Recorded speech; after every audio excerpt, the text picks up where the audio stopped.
My name's Tim Gansky. I'm one of the elders here, and I'm pinch hitting for Pastor Brian this week as he continues to recover and recuperate from knee replacement surgery. Looking forward to have him. I didn't just violate any HIPAA laws, did I there, Dr. Andrew?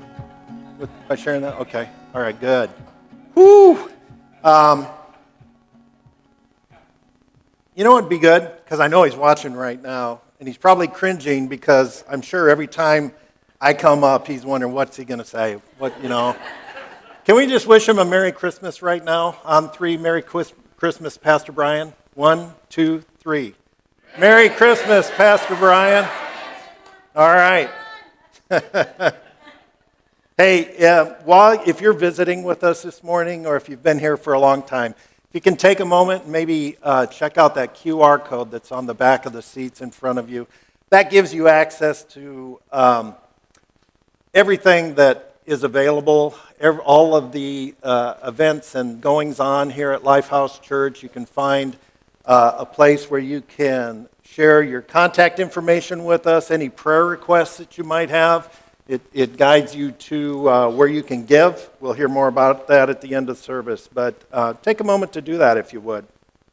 So, we've been talking about the sounds of Christmas these last 4 weeks. And the first week was called The Whisper of Hope. Week 2 was the Song of Peace. Last week was the Shout of Joy. And today, the Cry of Love.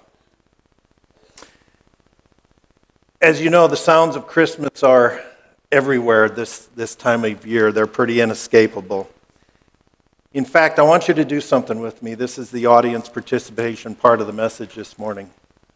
I want you to take your hand, either one, either hand works, and I want you to grab your earlobe. Can you do that with me? And twist it just a little bit. You can probably hear the sounds of Christmas. KCCY FM HD2 Pueblo. Holiday favorites 24 hours a day.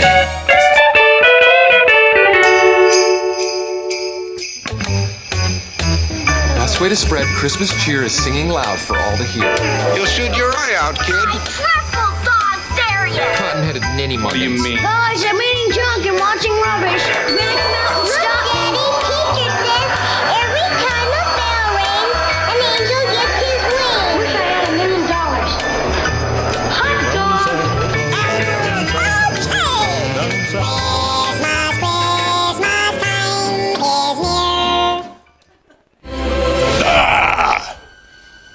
Humbug. All I want is what I have coming to me. All I want is my fair share. Keep the change, you filthy animal. The sounds of Christmas. Doesn't it just warm the cockles of your heart? You know, those sounds, when we start to hear them a few weeks ago, kind of bring back this feeling of, oh, the season. Isn't it nice? You know, it's an exciting time of year. We get this warm, fuzzy in our hearts, right?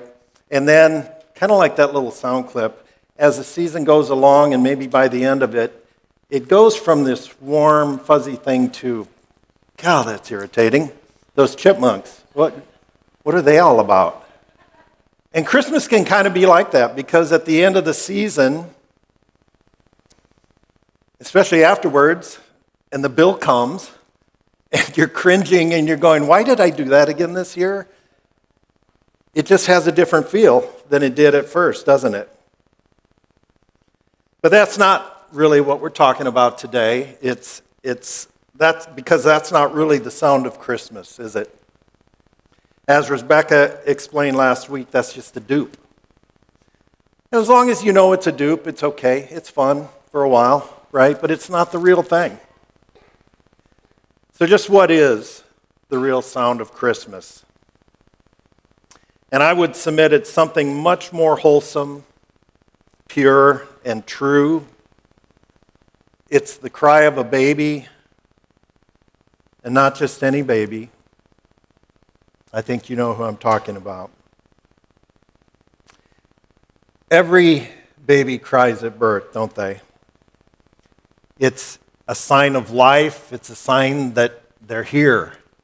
I've arrived. Now imagine the first cry of Jesus, the eternal Word, wrapped in flesh, breathing the very same air he created, crying in a stable. And that cry wasn't just human, it was holy. It was a sound of love showing up in person. The world didn't expect him like this, not in weakness, not in poverty, not in vulnerability, but that's exactly how God chose to reveal his love to us. So let me ask you a question this morning, and this is rhetorical, you don't have to respond. Why do we celebrate Christmas? Seriously, why? If you think about it, Jesus never told us to. The apostles never told us to.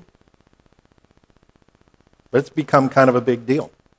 No one, apart from the angels and the shepherds on day one, back in the day, ever celebrated Christmas. And I'm not talking about why we celebrate Christmas the way we celebrate Christmas. I'll talk about that in a little bit. I'm talking about why we celebrate it at all. Where's the mandate for it, biblically? And the answer to that is that I don't have an answer. Here you thought the person with the microphone was always supposed to have all the answers, right? Unfortunately, it doesn't quite work that way.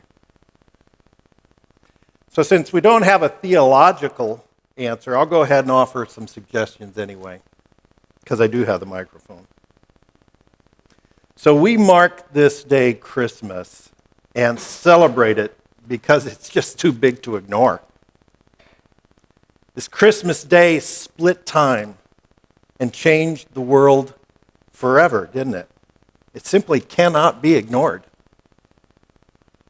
It's the day the God of the universe, the Word, the one who was there from the beginning, stepped into his creation and breathed the air he created and humbled himself and became one of us so he could redeem all of us, so he could be with us for all eternity.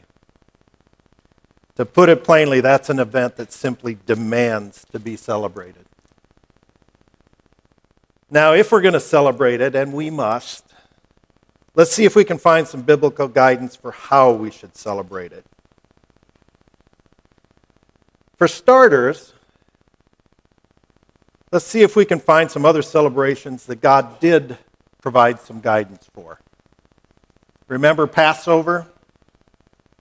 I'm not going to go into the history and rehash all of the steps that led up to Passover. I think you know that. But when God prescribed to Moses how the Passover was to be celebrated, he said this in Exodus chapter 12, 24 through 27. You can follow along. I think we might have it on the screen. It's right next to the sound clip. So we don't have it. Okay. And you shall keep this event as an ordinance for you and your children forever. When you enter the land which the Lord will give you, as he promised, you shall keep this rite. And when your children say to you, what does this rite mean to you? Then you shall say, it is a Passover sacrifice to the Lord, because he passed over the houses of the sons of Israel in Egypt, when he struck the Egyptians, but spared our homes. And the people bowed low and worshipped. So we can see it's an ordinance or a memorial of redemption, an act of remembrance. And later, when Jesus was with his disciples at the Last Supper, which was a Passover supper, by the way, he said this when he broke the bread and poured the wine. Do this in remembrance of me. We read that this morning. And we did just that, didn't we? So, if we extrapolate even from that small sampling, from just those two examples, and that's not exhaustive by any means, The celebration of Christmas should be a memorial in remembrance of him. And if you think about it, that's pretty much the way any holiday is, isn't it? We're talking about Memorial Day, Veterans Day, President's Day, MLK Day. These are all set aside to remember. It's the reason we do it. So now throw in a few wise men and some gifts, and you have yourselves a full-blown proper holiday, don't you? So I guess the question we should be asking ourselves this day, does the way I celebrate Christmas reflect that I'm acknowledging and remembering Christ this Christmas? Keep that in mind as we roll along. All right, that's enough about how. Let's get back to the why, because that's really the good stuff. So this morning, we're going to take a look at three main reasons why we celebrate Christmas. We'll start with the Gospel of John, which is a little bit unique in the Gospels because it's not a birth story like Luke or Matthew is, but it's a cosmic origin story that brings Christmas into full focus. So three reasons. Reason number one, love came down in the flesh. Let's take a look at John 1:1, which is, in my opinion, one of the most remarkable verses in the Bible. And it says this: in the beginning, the Word already existed. Or in other translations, in the beginning was the Word. And the Word was with God, and the Word was God. Every time I read that verse, I'm blown away. There's so much depth there. We continue in verse 2. He existed in the beginning with God. And of course, we're talking about Jesus here. God created everything through him, and nothing was created except through him. The Word gave life to everything that was created, and his life brought light to everyone. The light shines in the darkness, and the darkness can never extinguish it. So John takes us back to before Bethlehem, before the manger, into eternity. Jesus is the eternal Word, the divine expression of God, and yet he chose to take on flesh. He didn't shout it from heaven. Hey guys, I'm here. He chose to step into our world. Philippians 2:6-7 tells us, though he was God, he gave up his divine privileges and was born as a human being. Profound statement number one. Love didn't just send a message. Love became a man and dwelt among us. So what kind of love would do that? Let's keep reading. Point number 2. Love shines brightest in the dark, as most lights do. John 1:5, again, the light shines in the darkness, and the darkness can never extinguish it. You see, the birth of Christ wasn't staged in a perfect world, was it?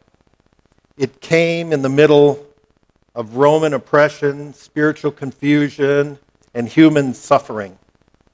It was a very dark time in history. Love doesn't wait for ideal circumstances. Jesus came into the mess to redeem it from the inside out. And I think we can look at that on a very personal level and say the same thing about our lives. Jesus doesn't step into our lives when everything is perfect. Very often, he steps into our lives when it's the messiest, when it's the darkest, when we desperately need redemption. We see that reflected in verse 9. It says, God showed how much he loved us by sending his one and only Son into the world so that we might have eternal life through him. Profound statement number 2. The darker the night, the clearer the light, and the louder love speaks. So if this is the kind of love God gives, how do we receive it? Point number 3, love invites a response. In verse 12, it says this, "But to all who believed in him and accepted him, he gave the right to become children of God." See, the birth of Jesus is God's invitation.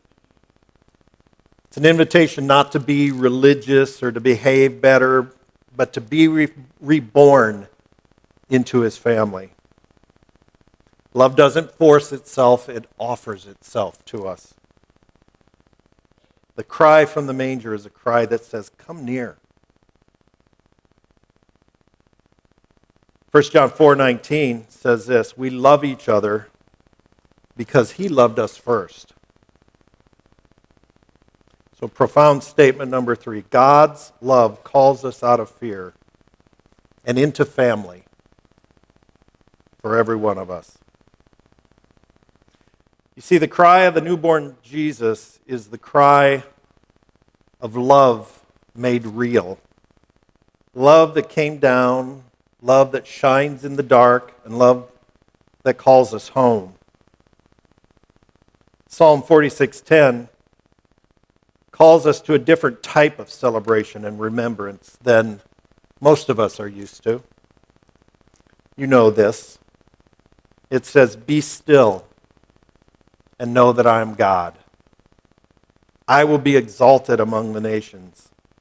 I will be exalted in the earth." Let's make sure we listen for that still small voice of God this year.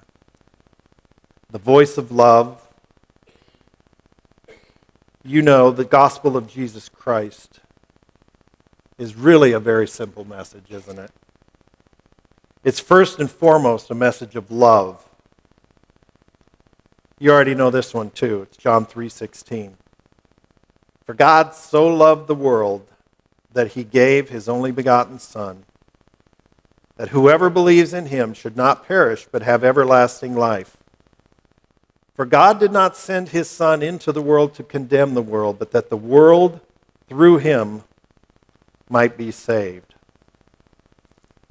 This year, let's keep the message and celebration and remembrance simple as well, shall we?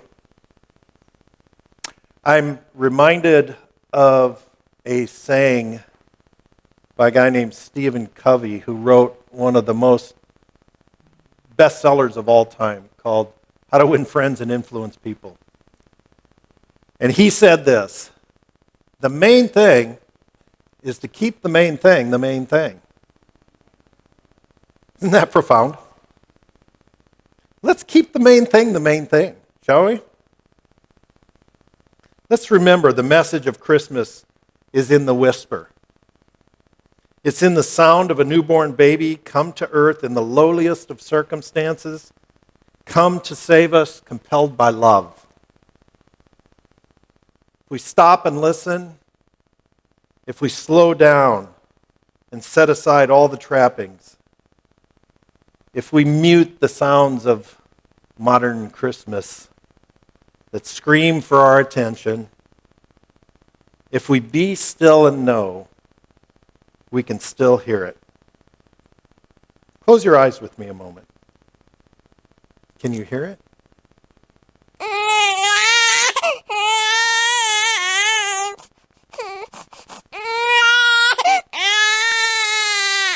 It's pure and innocent. It's holy and just and righteous. It arrived as Emmanuel, God with us. It arrived poor and naked, but clothed in righteousness. In a lowly hovel saturated with the smell of wet straw and dung and humility. It arrived hunted and hated and hoped for and honored and adored at the moment of its very first human breath. But most of all, it arrived as love. Love that rocked the foundations of the world and saved you and me. So this Christmas, let's do this in remembrance of him, because he first loved us. That's what Christmas is all about, Charlie Brown. Amen. Church, would you pray with me?